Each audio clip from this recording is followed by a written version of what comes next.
Hello बच्चों, कैसे आप लोग। उम्मीद करता हूँ पहले की तरह मस्त होंगे और स्वस्थ होंगे। बच्चों 12th क्लास के एग्जाम चल रहे हैं और one of the important paper physics का पेपर अभी रह रहा है। अपकमिंग 20 मई को पेपर है वो।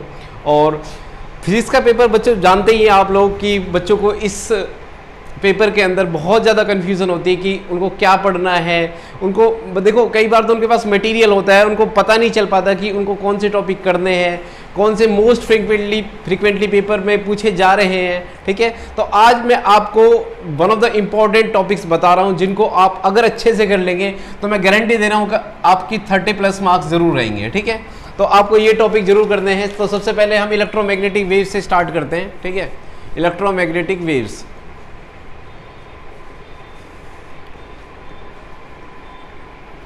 तो इलेक्ट्रोमैग्नेटिक वेव्स में आपको क्या पढ़ना है, देखो सबसे पहले तो आपको पढ़ना है इलेक्ट्रोमैग्नेटिक वेव्स में transverse nature of electromagnetic waves.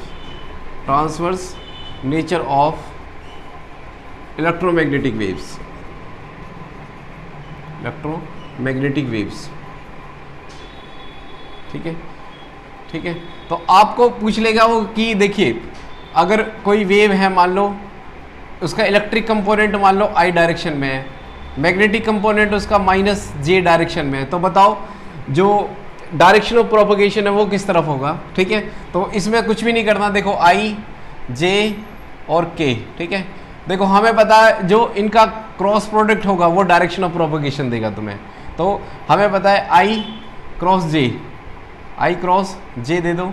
देखो I क्रॉस J क्या देगा, माइनस बाहर ले लो। I क्रॉस J क्या देगा, देखो I क्रॉस J देगा आपको K। तो किस डायरेक्शन में होगी, डायरेक्शन ऑफ प्रोपगेशन उसका K डायरेक्शन में होगा। ओके, तो अगर K क्रॉस J होता, अगर मान लो इलेक्ट्रिक फील्ड K कंपोनेंट की तरफ होती और मैग्नेटिक फील्ड J की तरफ होती, तो किस तरफ जाती, -I की तरफ जाती। ठीक है, तो ये इससे आप इस सर्कल से आप सॉल्व कर सकते हैं इसको। ठीक है, दूसरा आपको कैरेक्टरिस्टिक्स ऑफ इलेक्ट्रोमैग्नेटिक वेव्स में ऑफ EM वेव्स में देखो एक तो वो है ना हमारे पास इलेक्ट्रिक कौन सी इलेक्ट्रोस्टैटिक एनर्जी डेंसिटी क्या होती है, UE। वो कितना होता है हमारा 1/2 एप्सिलॉन नॉट E²। और मैग्नेटिक एनर्जी डेंसिटी कितनी होती है, UB। वो कितनी होती है बच्चों, वो होती है B² 2 μ0 होती है। ठीक है, आपसे पूछा जा सकता है। और C की वैल्यू हमें पता है, C की वैल्यू होती है μ0 एप्सिलॉन नॉट। ठीक है, यहाँ पे आपको कोई भी इलेक्ट्रिक एनर्जी डेंसिटी या मैग्नेटिक एनर्जी डेंसिटी आपसे पूछी जा सकती है। ठीक है, और क्या करना है बच्चों, हाँ एक ये electromagnetic E=E0 sin ωt -kx -ωt। और B अगर आपको इलेक्ट्रिक फील्ड दे रखी है, मान लो इलेक्ट्रिक फील्ड की इक्वेशन दे रखी है, मैग्नेटिक फील्ड की फाइंड आउट करनी है, तो कैसे फाइंड आउट करोगे, sin kx ωt के। k क्या है यहाँ पे, k बच्चों है हमारा वेव वेक्टर 2π/λ। और ओमेगा क्या है हमारा, ओमेगा एंगुलर फ्रीक्वेंसी जिसका फॉर्मूला होता है 2π के बराबर। समझ गए, तो इससे आप सॉल्व कर सकते हैं। आपसे फ्रीक्वेंसी भी पूछी जा सकती है, मान लो ओमेगा दे रखा है, वेव वेक्टर पूछा है या वेवलेंथ पूछी जा सकती है, आप यहाँ रख दो।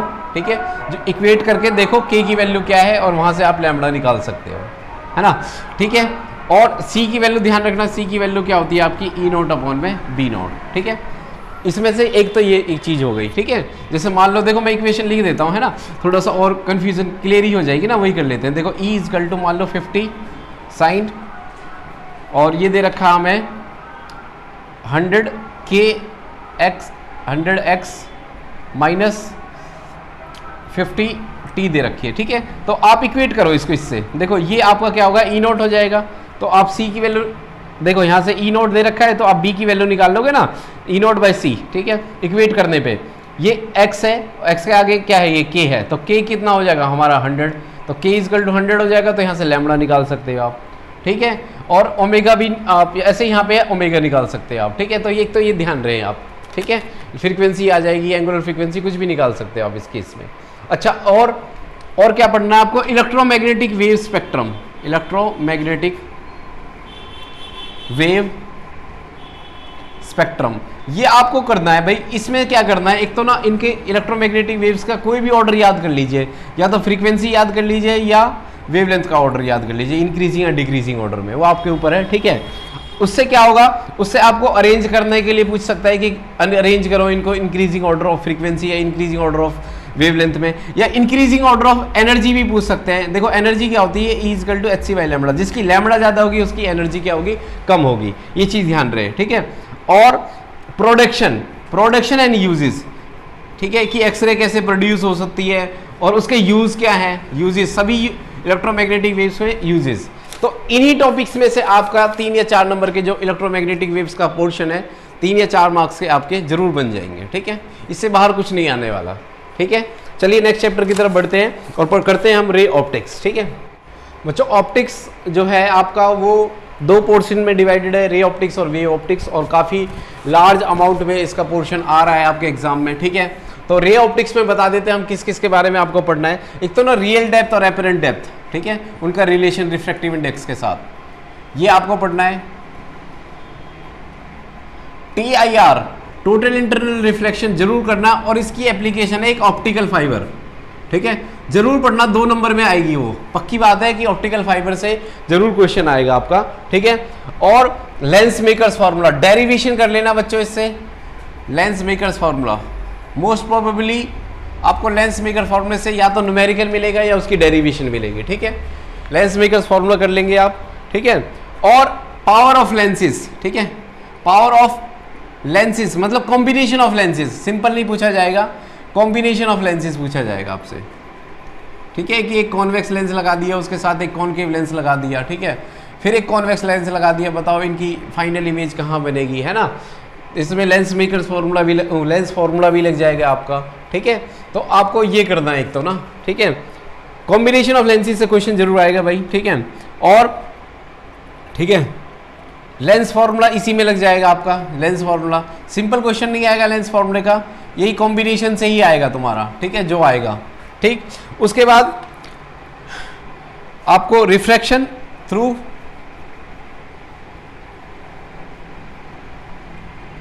रिफ्रैक्टिंग सरफेसेस, रिफ्रैक्टिंग सरफेसेस, ठीक है, जिसमें वो वाला फॉर्मूला है ना आपका μ2 अपॉन में v माइनस μ1 अपॉन में u is equal to μ2 minus μ1 upon में r, ठीक है। ये रेयर से डेंसर का कोई केस पूछ सकता है, मतलब मैं इसको इतना इंपॉर्टेंट टॉपिक नहीं मानता, बाकी आप कर लेना, ये बड़ा इंपॉर्टेंट है, इसमें से क्वेश्चन आएगा क्योंकि इसमें लेंस फार्मूला भी लग जाएगा और आपका मैग्नीफिकेशन वगैरह भी इस्तेमाल हो सकता है इसमें, ठीक है।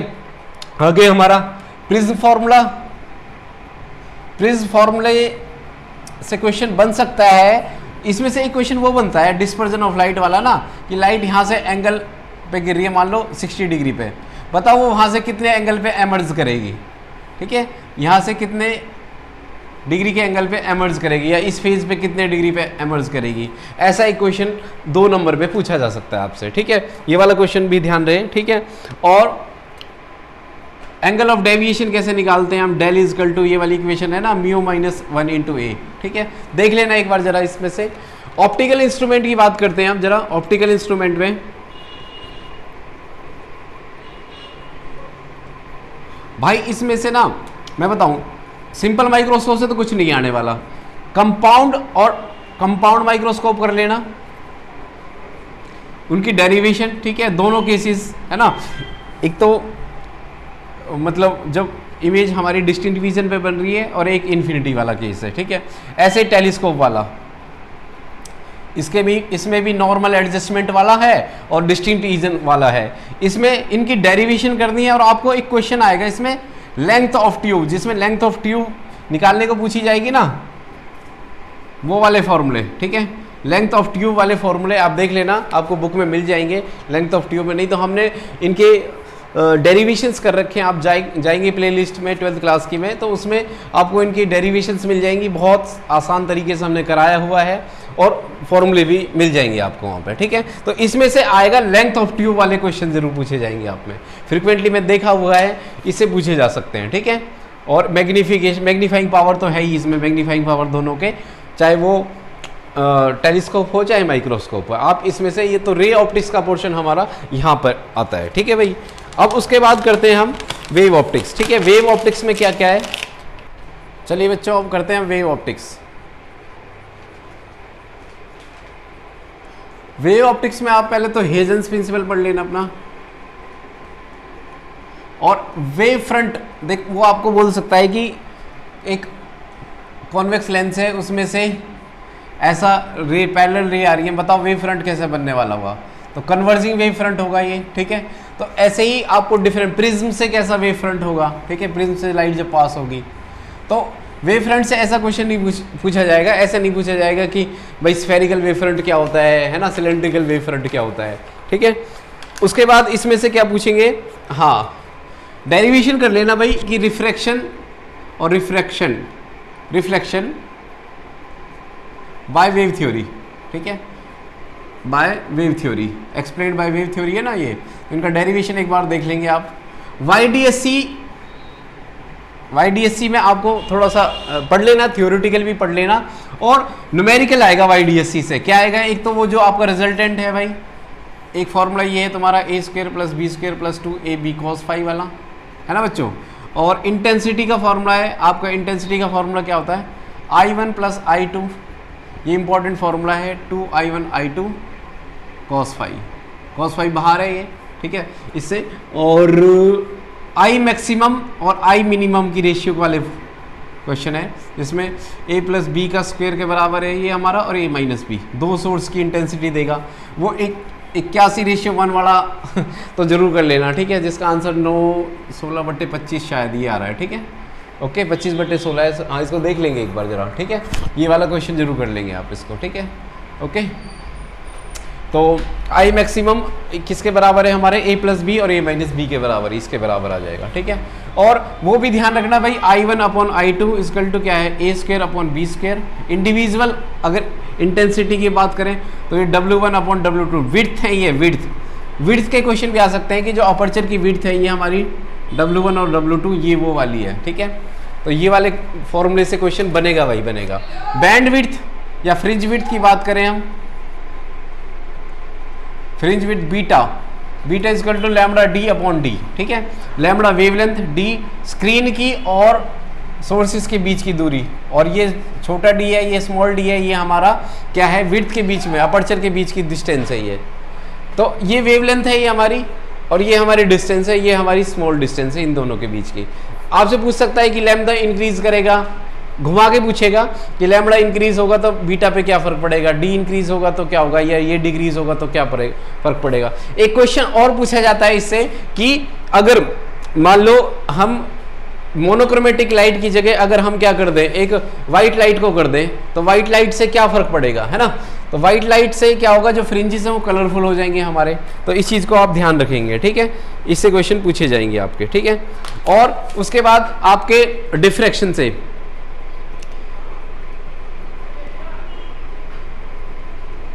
डिफ्रैक्शन लाइट में आपको सेकेंडरी मैक्सिमा और secondary maxima and secondary minima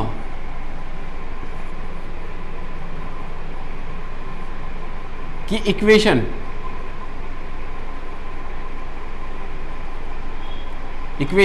secondary maxima and secondary minima की इक्वेशन करनी है आपको, ठीक है। और हाँ, width of central, angular width and angular width, मतलब विड्थ और एंगुलर विड्थ अलग अलग फॉर्मूले इनके, sorry, angular width of central maxima, बहुत इंपॉर्टेंट टॉपिक है सेंट्रल मैक्सिमा वाला, इससे क्वेश्चन पूछा जा सकता है भाई आपका, ठीक है। तो वेव ऑप्टिक्स में आपको ये पोर्शन कंप्लीट करना है भाई, ठीक है, इसमें से क्वेश्चन पूछे जा सकते हैं आपके, ठीक है। ड्यूअल नेचर से कौन कौन से क्वेश्चन आ सकते हैं, dual nature of radiation and matter, ठीक है, रेडिएशन एंड मैटर शॉर्ट में लिख दिया मैंने। इसमें से आपको करना है, देखो कोई डेफिनेशन याद नहीं करनी, आपको फैक्टर्स करने हैं सीधे, factors affecting the photo electric effect, जिसमें आपको क्या करना है, ग्राफ, हाँ जी ग्राफ जरूर करने हैं, किसके, एक तो पोटेंशियल का इफेक्ट, इंटेंसिटी का, फ्रीक्वेंसी का, ये जरूर करने हैं आपको, ठीक है। इनसे क्वेश्चन जरूर पूछा जाएगा, ठीक है। आपसे पूछ लेगा स्टॉपिंग पोटेंशियल कहाँ लाई करेगा, क्या चेंज होगा अगर इंटेंसिटी चेंज करेंगे या फ्रीक्वेंसी चेंज करेंगे, तो ठीक है, करंट पे क्या इफेक्ट पड़ेगा, ठीक, इसमें से आप ये कर लेंगे, ठीक है। Einstein photo electric equation, Einstein photo electric equation, भाई इक्वेशन बन सकता है इससे, आइंस्टाइन फोटो इलेक्ट्रिक इक्वेशन से, यानी h nu equal to phi हमारा phi naught plus kinetic energy maximum, ठीक है। ये आपका एच न्यू नोट के बराबर होता है और ये ई वी नोट के बराबर होता है, समझ गए, इसको आप कर लेंगे, समझ गए, ओके, ठीक है। उसके बाद हाँ, de Broglie wavelength,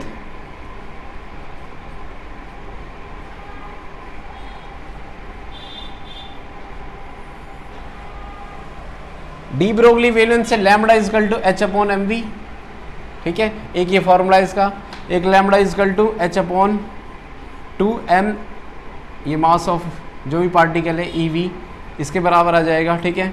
lambda is equal to H upon 2m K E maximum, है ना। यहाँ से क्वेश्चन आ सकता है lambda is equal to H upon में 3m K B T Boltzmann constant, lambda is equal to H up 12.27 angstrom upon में root V, ठीक है। ये फॉर्मूले 4-5 फॉर्मूले, इनसे क्वेश्चन पूछा जा सकता है आपको, ठीक है। मैंने एक समराइज फॉर्म में लिख दिया आपको, डी ब्रोगली वेवलेंथ इनसे पूछी जा सकती है, ठीक है। बहुत इंपॉर्टेंट चीज़ है, आप स्क्रीनशॉट ले लो, ठीक है। एटम्स एंड न्यूक्लियाई में देखो, एटम्स और न्यूक्लियाई में आपको सबसे पहले आपको करना डिस्टेंस ऑफ क्लोजेस्ट अप्रोच, कि वो न्यूक्लियस के अल्फा पार्टिकल कितना क्लोज जा सकता है, क्लोजेस्ट अप्रोच, ठीक है। इम्पैक्ट पैरामीटर, इनके क्वेश्चंस, ठीक है। इम्पैक्ट पैरामीटर आपके, और रदरफोर्ड नहीं करना, थॉमसन में कुछ नहीं आने वाला, ठीक है। उसके बाद आपको हाँ, काइनेटिक एनर्जी, पोटेंशियल एनर्जी देख लेना ऑर्बिट की। देख, काइनेटिक एनर्जी आपकी किसके बराबर होती है, ये होती है के ई स्क्वायर अपॉन में 2r, है ना। पोटेंशियल एनर्जी, टोटल एनर्जी कितनी होती है हमारी, पोटेंशियल एनर्जी होती है हमारी माइनस के ई स्क्वायर, जेड भी लिख दो हाइड्रोजन के लिए वैसे तो, के जेड ई स्क्वायर अपॉन में r, और टोटल एनर्जी कितनी है हमारी, के टोटल एनर्जी माइनस के जेड ई स्क्वायर अपॉन में 2r। तो यहाँ से क्या कंक्लूजन निकला, आपको अलग अलग नहीं निकालनी है, आप सीधा यहाँ देखो, देखो काइनेटिक एनर्जी किसके इक्वल होती है हमारी, माइनस ऑफ टोटल एनर्जी, इस चीज़ को ध्यान से देखो।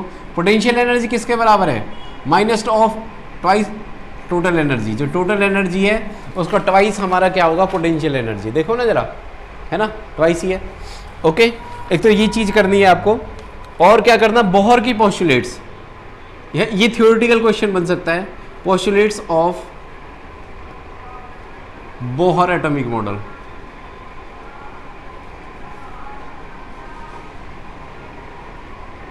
ठीक है। बोहर एटॉमिक मॉडल हो गया। अच्छा, इसमें एक तो एनर्जी वाला डेरिवेशन, जिसमें E equal to minus 13.6 electronvolt upon N square और जेड स्क्वेयर, ये चीज़ ध्यान रखना। इसमें आपके इक्वेशन दो बनेंगे भाई, एक तो एक है एक्साइटेशन एनर्जी, ठीक है, और एक आयनाइजेशन एनर्जी, किसी की भी पूछ सकते हैं, हीलियम की पूछ दिया, हीलियम He प्लस की, ठीक है, हाइड्रोजन की पूछ ली, आयनाइजेशन एनर्जी, ठीक है। फर्स्ट स्टेट की तो भाई वो होती है ना 10.2 इलेक्ट्रोवोल्ट, है ना, और आयनाइजेशन जब इलेक्ट्रॉन बाहर निकल जाए वो होती है 13.6 इलेक्ट्रोवोल्ट, ठीक है, ओके। आयनाइजेशन एनर्जी हो गई, हाँ। और एक रेडियस का Rn equal to 0.529 angstrom upon में एन स्क्वायर जेड, ये वाला क्वेश्चन, ठीक है। किसी भी ऑर्बिट की रेडियस पूछ सकते हैं। स्पेक्ट्रल सीरीज है ना, स्पेक्ट्रल सीरीज लेमन बार्मर वाला, और उसमें पूछा जाएगा आपको कौन सा रीजन पे लाई करती है आपके। देखो जैसे 5 सीरीज होती हैं, Lyman, Balmer, Paschen, Brackett, Pfund, ठीक है। इसमें लेमन बाल्मर, इसमें आपको पूछेगा कि ये कौन सी रीजन में लाई करती है, यूवी रीजन में लाई करती है, ये विजिबल में लाई करती है, ये तीनों किस में लाई करती है, IR इंफ्रारेड रीजन में लाई करती है। ठीक है, तो इसमें से एक क्वेश्चन पूछा जा सकता है, shortest and longest wavelength, shortest and longest wavelength. तो जिसकी भी पूछी जाए, चाहे वेवलेंथ की, जो चाहे पास्चन की, चाहे ब्रैकेट की, चाहे बाल्मर की होगी, तो n1 की वैल्यू तो पता ही होगी तुम्हें, उसमें n2 की वैल्यू, शॉर्टेस्ट में n2 की वैल्यू आपको रखनी है इन्फिनिटी, और लॉन्गेस्ट में रखनी है नेक्स्ट n1, n2 की वैल्यू क्या होगी नेक्स्ट वाली। जैसे मान लो अगर बाल्मर के लिए कर रहे हैं, n1 की वैल्यू कितनी होती है 2, तो अगर लॉन्गेस्ट वेवलेंथ पूछिए तो n2 की वैल्यू क्या लोगे नेक्स्ट, यानी 3 लोगे आप। ठीक है, इसमें ये क्वेश्चन बन रहा है आपका। ठीक है, और न्यूक्लियर डेंसिटी से फॉर्मूला याद रख लेना आप। ठीक है, न्यूक्लियर डेंसिटी, ये तो एटम की बात हुई आपकी। न्यूक्लियाई में बात करें तो मैं देख, एक तो डेंसिटी न्यूक्लियाई में, एक तो डेंसिटी वाला, डेंसिटी कांस्टेंट होती है आपकी रो इजकल टू, क्या फॉर्मूला है 3m अपॉन में 4/3 4 पाई r0 क्यूब, समझ गए। ठीक है, कुछ भूले तो नहीं है, ठीक है यही है।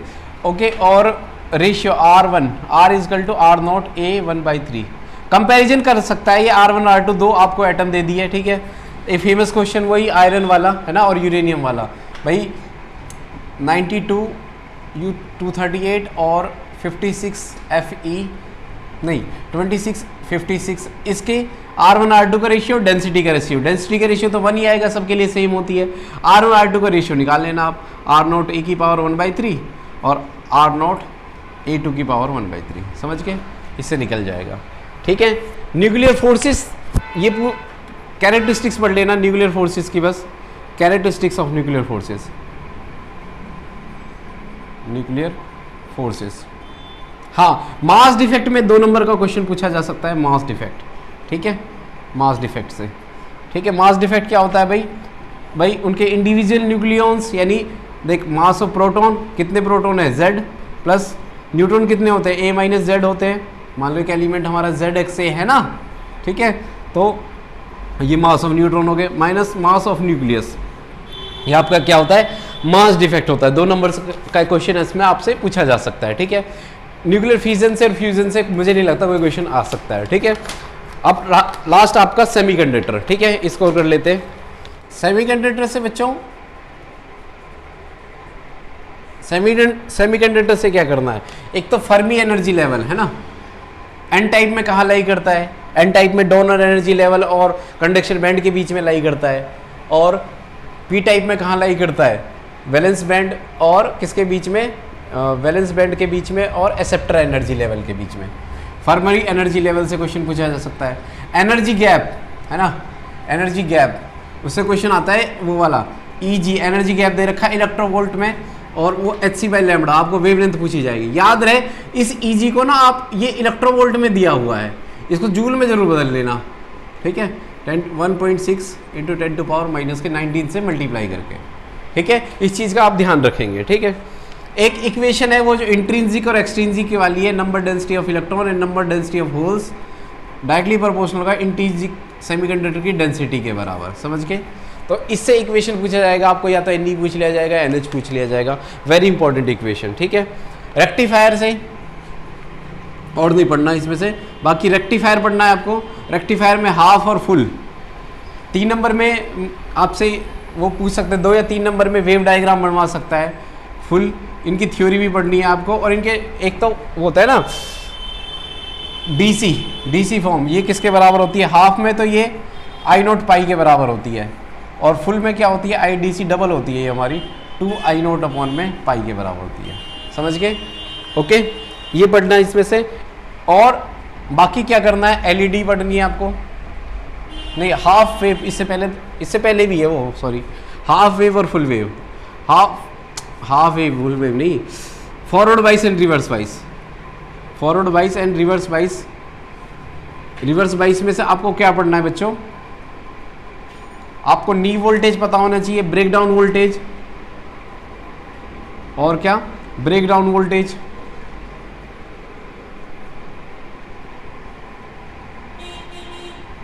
और फॉरवर्ड वाइस से या रिवर्स वाइस से फॉरवर्ड वाइज से ये आता है डायनेमिक रेजिस्टेंस आता है आपका।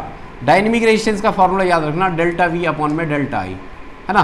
देख रेजिस्टेंस का फॉर्मूला क्या होता है, वी बाई आई, और डायनेमिक का मतलब जो चेंज हो रहा है, तो चेंज के बाद क्या सीधा डेल्टा लगाना है। यहाँ डेल्टा वी की वैल्यू क्या रखोगे, V two by V two minus V one, और आई डेल्टा आई की वैल्यू क्या रखोगे, I two minus I one, है ना। आई टू माइनस के आई वन रखना है। ग्राफ दिया होगा आपको, आप सीधा सा सीधी सी बात है उसमें से ये आई और वी का कैरेक्टरिस्टिक्स होगा, ये आई है और ये वी है, तो ये V1 हो जाएगा, ये V2 हो जाएगा, ये I1 हो जाएगा, ये I2। बस डायनेमिक रेजिस्टेंस आपको निकालना है इसके अंदर से, ठीक है। फोटोडायोड पढ़ना है बेटा। फोटोडायोड में आपको एक पढ़ना डार्क करंट, पूछ सकता है डार्क करंट क्या होता है। और वाई, एक क्वेश्चन है आपका, why photodiode is reverse bias. Photodiode आपका रिवर्स बायस क्यों होता है, ठीक है, ये क्वेश्चन आपको करना है, ठीक है। बहुत फेमस क्वेश्चन है ये, why photodiode is reverse bias. उसके बाद आपका फोटोडायोड और एलईडी में से क्या पढ़ना है आपको, एलईडी बेटा। एलईडी में आपको पढ़ना है एलईडी में कि कौन सा colour, Eg equal to H C by lambda, है ना, कि कौन से कलर की लाइट वेवलेंथ, कौन से कलर की लाइट एमिट होगी अगर एनर्जी गैप इतना है तो, ठीक है। इसके लिए आपको विजिबल लाइट का स्पेक्ट्रम याद करना पड़ेगा भाई, 480 से लेके 760 नैनोमीटर तक होता है वो, ठीक है। यहाँ वॉयलेट होगी, फिर इंडिगो होगी, blue, green, yellow, orange, red, समझ के। तो ये किसी नेट से देख लेना आप, ये आपको इसमें से याद करना है, ठीक है। सोलर सेल से मुश्किल है कोई क्वेश्चन, सोलर सेल से कोई क्वेश्चन आएगा, ठीक है। आप इनकी, हाँ इनके ग्राफ जरूर कर लेना, फोटोडायोड के और आपके एलईडी के और सोलर सेल के ग्राफ होते हैं, ठीक है। इनकी IV कैरेक्टरिस्टिक्स आपको याद करनी है, ठीक है। तो बच्चों ये था मेरी तरफ से इम्पोर्टेंट टॉपिक, और अगर आपने पूरी डेडिकेशन के साथ इन टॉपिक्स को करा बहुत अच्छे से, तो मैं गारंटी दे रहा हूँ आपके 30+ मार्क्स ज़रूर आएंगे, ये बात तय है। आपको बस अपना पूरा एफर्ट लगा देना है। एक पेपर और है मेजर पेपर, उसके बाद तो कुछ इजी पेपर ही रह जाएंगे, ठीक है। तो मेरी तरफ से तो यही था बच्चों, और आप सभी को बेस्ट विशेस इस पेपर के लिए, ठीक है। अगर कोई टॉपिक अभी भी समझ में नहीं आ रहा है, आप मुझे कमेंट सेक्शन में लिख सकते हैं, ठीक है। और बहुत सारे इंपॉर्टेंट टॉपिक पे तो हमने वीडियो बनाई हुई है, आप जाके देख सकते हैं उसके, ठीक है। तो बच्चों मिलते हैं नेक्स्ट वीडियो के साथ, तब तक चैनल के साथ प्यार अपना बनाए रखें, ठीक है। चैनल को लाइक कीजिए, सब्सक्राइब कीजिए।